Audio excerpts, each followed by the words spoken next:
अस्सलाम वालेकुम dear students, welcome to physics with Feroz Shah. आज हम ईटा मेडिकल टेस्ट 2022 के पेपर का लेक्चर नंबर 3 में 5 MCQs डिस्कस कर रहे हैं।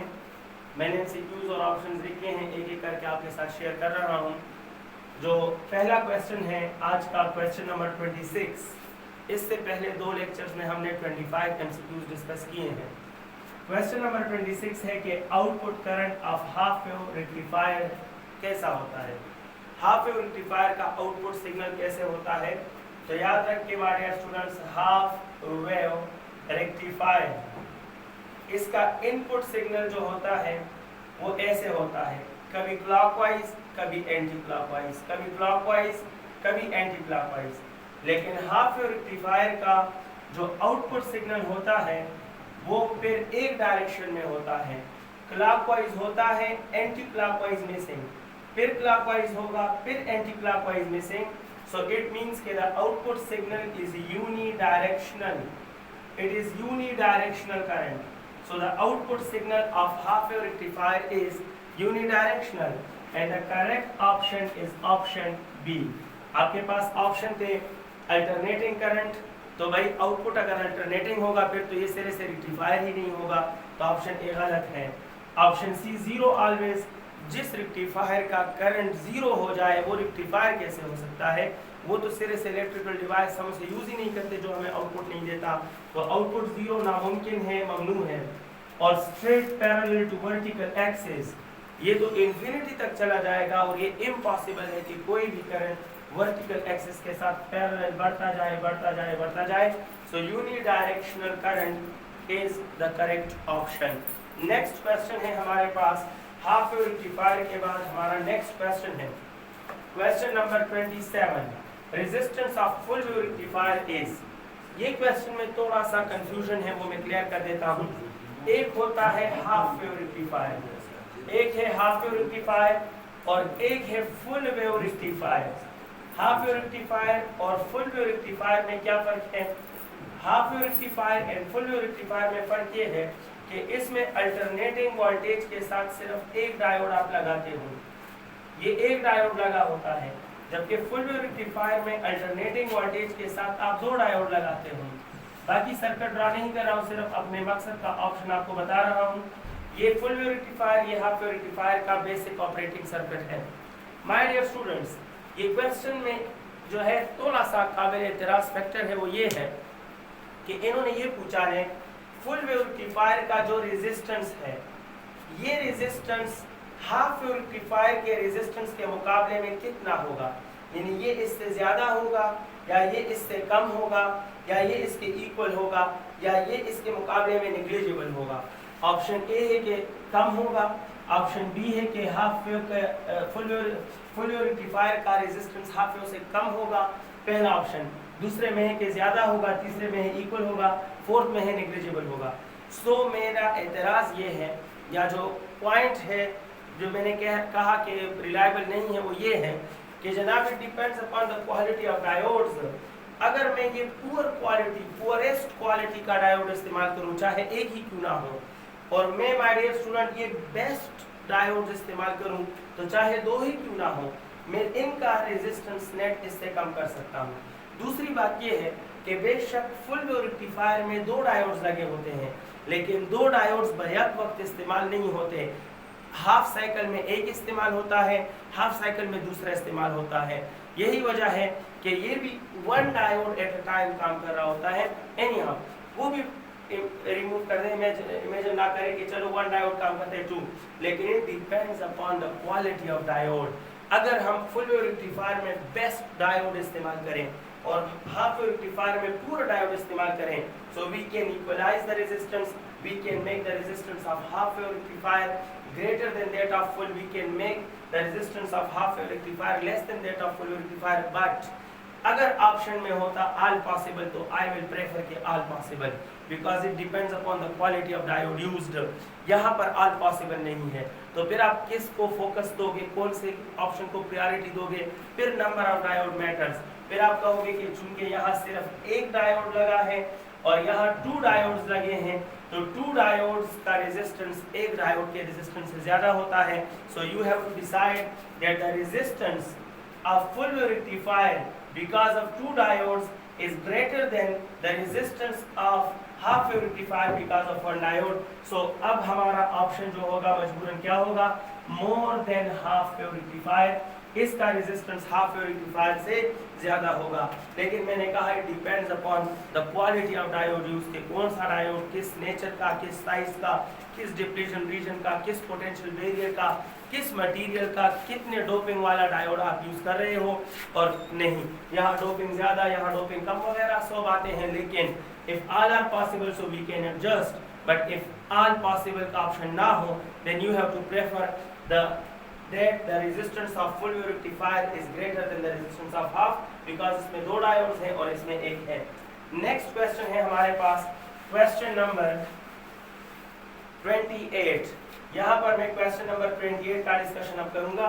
क्वेश्चन नंबर 28 है कि electron will have maximum kinetic energy when, it's another question. Syllabus PMC syllabus में डी ब्रॉगली हाइपोथेसिस और de Broglie wave particle duality नहीं था, लेकिन क्वेश्चन डी ब्रॉगली आइडिया से आया है। सो एक आध क्वेश्चन आटे में नमक जितना आर पार हर जगह हो जाता है, इस पे इशू ना बनाया करो, ये सबके लिए होता है, तो जो सबके लिए होता है वो आप चैलेंज नहीं कर सकते हो, मैंने पिछले वीडियो में बताया।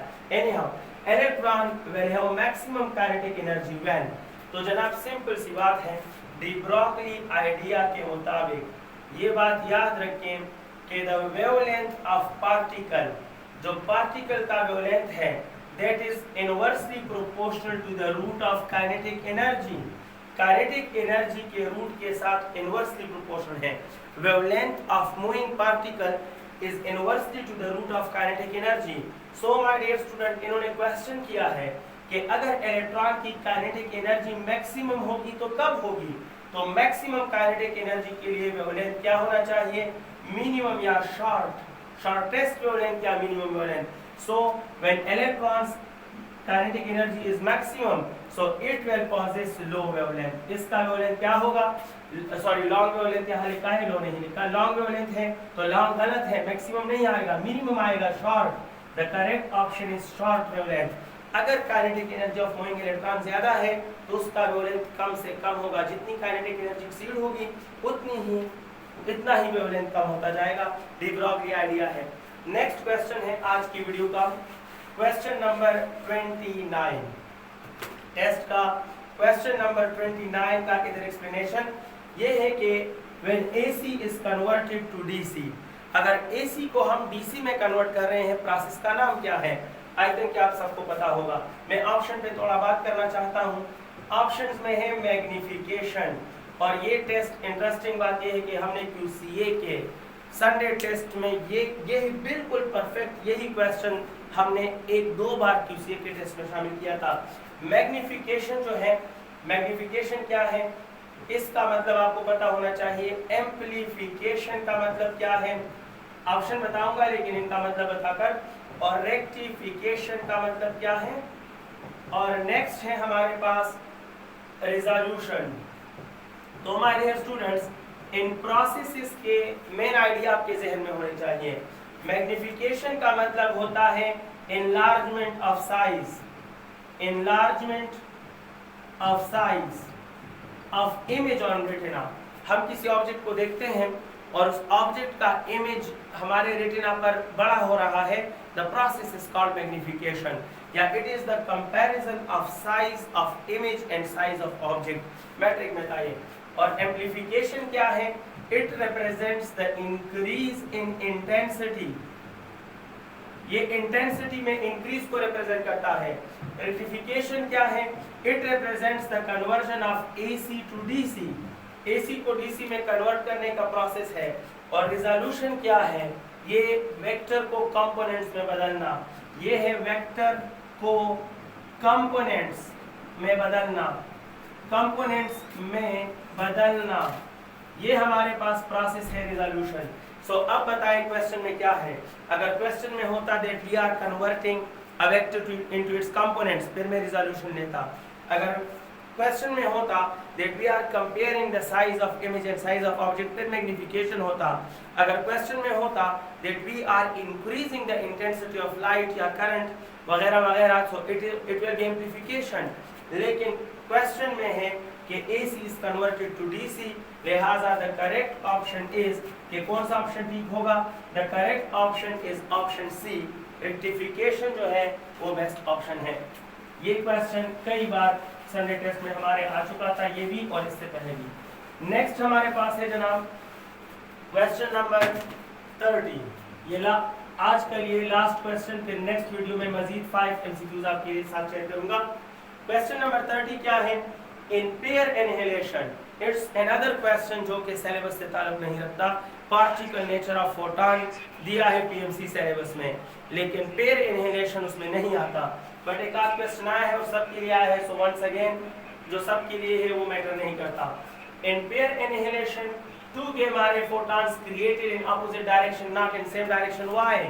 कह रहे हैं कि अगर फर्ज करो एक पॉजिट्रॉन है और एक इलेक्ट्रॉन है और ये एक दूसरे में इनहेलेट हो जाएं और एक दूसरे को नेस्त नाबूद कर दें, ये एक दूसरे को ख़त्म कर दें, डिस्ट्रॉय कर दें, तो जब भी यहाँ फोटॉन पैदा होते हैं वो दोनों फोटॉन एक दूसरे के अपोजिट तो जाते हैं. ये अपोजिट क्यों जाते हैं? ये सेम क्यों नहीं जाते हैं? ये किसकी वजह से जाते हैं? तो याद रखना, जहाँ भी अपोजिट डायरेक्शंस इन्वॉल्व हों, so that is only because of law of conservation of momentum. Initial momentum और फाइनल मोमेंटम को इक्वलाइज करने के लिए पार्टिसिपेंट्स ऑफ द प्रोसेस जो हैं वो अक्सर अपोजिट मूव करते हैं. तो यहाँ जो फोटॉन पैदा होते हैं पेयर इनहेलेशन में, उनका अपोजिट डायरेक्शन में motion is because of law of conservation of momentum. ये हमारा क्वेश्चन नंबर 30 था. और मजीद पेपर 2022 के तकरीबन 24 क्वेश्चंस रह गए हैं.